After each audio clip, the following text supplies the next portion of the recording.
Welcome to the Learning Pines YouTube. We hope this video helps. You must act now.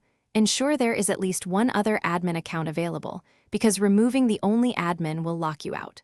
Once done, sign out of iCloud if prompted and temporarily disable File Vault so permissions changes proceed smoothly. Make a quick backup with Time Machine or copy key files to an external drive so you have a restore point. Now log into the alternate admin account. That account will perform the removal steps and keep the system manageable while you proceed. Once logged into a different admin account, open System Preferences and go straight to Users and Groups. Click the padlock and authenticate. This lets you edit accounts.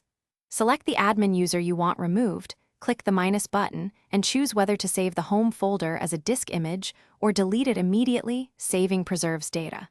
Confirm the deletion. The system will remove login credentials and admin privileges.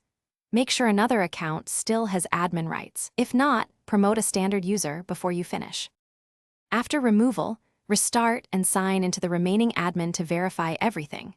Check users and groups and test installations that require admin privileges. Re-enable File Vault and sign into iCloud if you had disabled them.